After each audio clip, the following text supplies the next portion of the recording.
Oke, terima kasih untuk kesempatan yang diberikan kepada saya. Perkenalkan, nama saya Agung Mercy Putra Kalalo.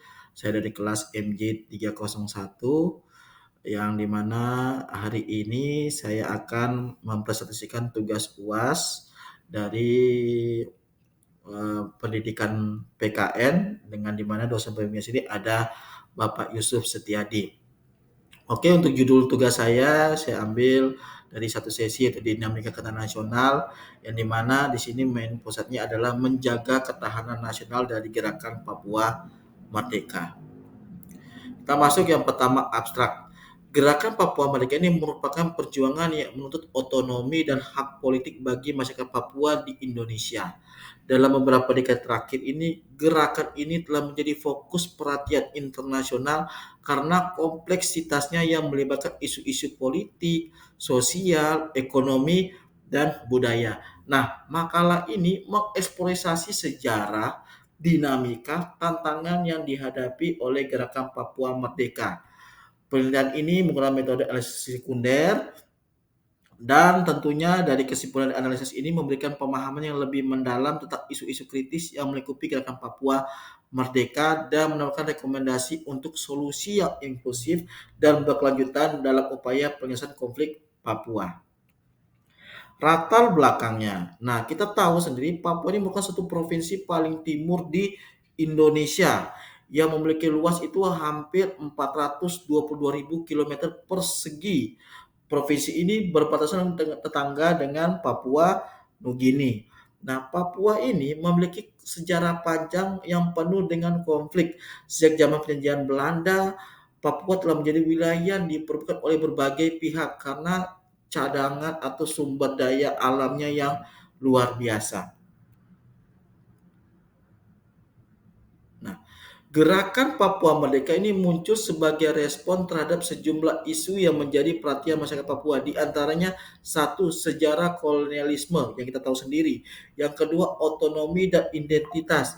Yang ketiga, isu ekonomi dan sosial.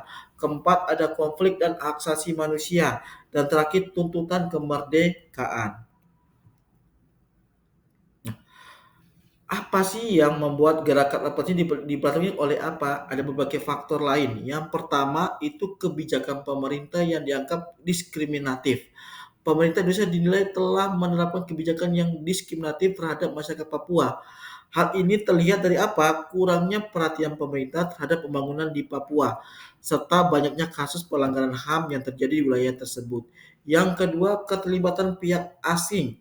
Ada dugaan bahwa pihak asing turut berperan dalam mendukung gerakan separatis di Papua. Hal ini dilihat dari mana? Adanya dana dan senjata yang dimiliki oleh kelompok-kelompok separatis tersebut. Nah, di sini metode penelitian yang saya pakai adalah menggunakan metode sekunder dengan pendekatan studi kasus. Data ini diperoleh melalui wawancara dengan narasumber, analisis dokumen, dan kajian literatur. Nah, dan hasil penelitian dan pembahasan. Kita masuk yang pertama, dinamika ketahanan nasional. Dinamika ketahanan nasional ini mengacu pada proses dinamis yang melibatkan berbagai elemen dalam suatu negara untuk menjaga, menguatkan, dan mempertahankan keutuhan, keamanan, kedaulatan, serta kesejahteraan nasional dari berbagai ancaman baik dari dalam maupun dari luar. Ini melibatkan faktor-faktor politik, sosial, ekonomi, budaya, dan untuk mendukung stabilitas dan kelangsungan negara. Kita masuk definisi ketahanan nasional. Dinamika ketahanan nasional adalah serangkaian proses interaksi yang melibatkan faktor-faktor politik, ekonomi, sosial, budaya, pertahanan, keamanan, dan lingkungan yang dalam suatu negara. Oke, di sini menurut Prof. Dr. Ahmad Ibrahim, ketahanan nasional ini merupakan hasil dari dinamika kompleks antara elemen-elemen yang saling berkaitan dan berubah dalam menghadapi ancaman internal dan eksternal. Selain itu, dalam dinamika ketahanan nasional di era globalisasi yang ditulis oleh Dr. Fatima Sumitro, dinamika ini mencakup adaptabilitas sistem keamanan, kebijakan ekonomi yang responsif, serta kemampuan menghadapi ancaman non-tradisional seperti ketahanan pangan dan sumber daya alam. Nah, Dinamika ketahanan nasional dapat dilihat dari berbagai aspek, antara lain yang pertama aspek ideologi, yang kedua aspek politik, dan yang terakhir dari aspek ekonomi. Nah, dinamika ketahanan nasional dipengaruhi oleh beberapa faktor, antara lain yang pertama itu faktor internal, yaitu faktor-faktor yang berasal dari dalam negeri seperti apa? Kondisi sosial, budaya, kondisi ekonomi, politik, dan kondisi pertahanan dan keamanan. Yang kedua dari apa? Proses eksternal, yaitu faktor-faktor yang berasal dari luar negeri seperti kondisi geopolitik, geostrategis, kondisi ekonomi global, dan kondisi politik global.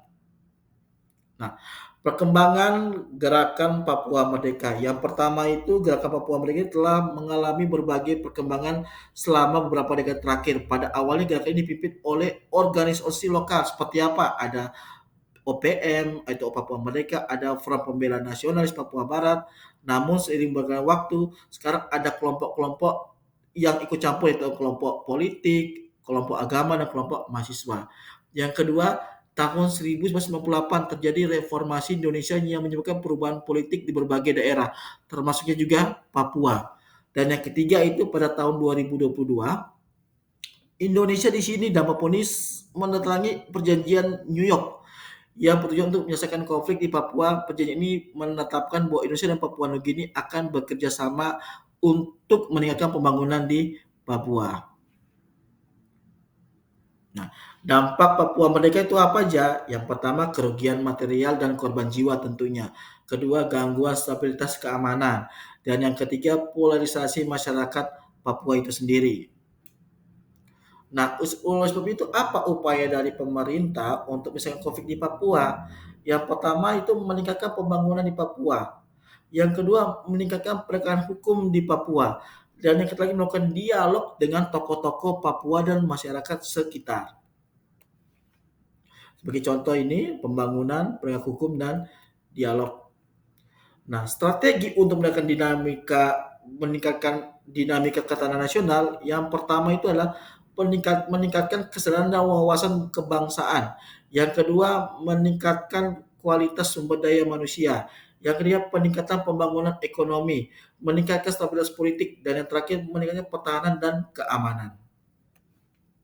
Nah, di sini ada rintangannya tentunya. Rintangannya apa?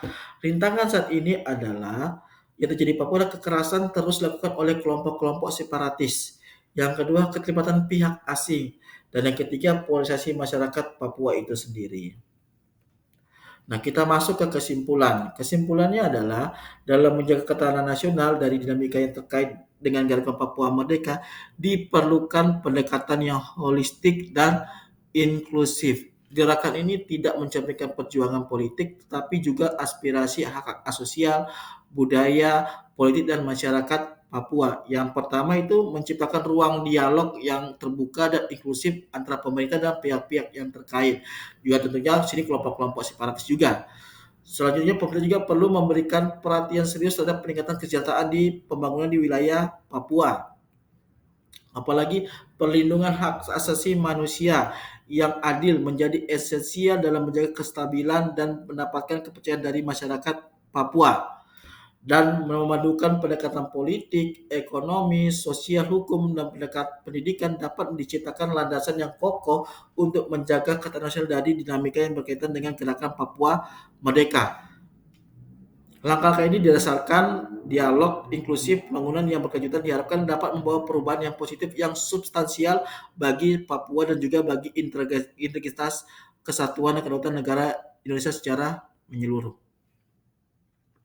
Oke, ini daftar pusakanya, data-data yang saya ambil. Dan terakhir, demikian presentasi singkat dari saya. Saya ucapkan banyak terima kasih.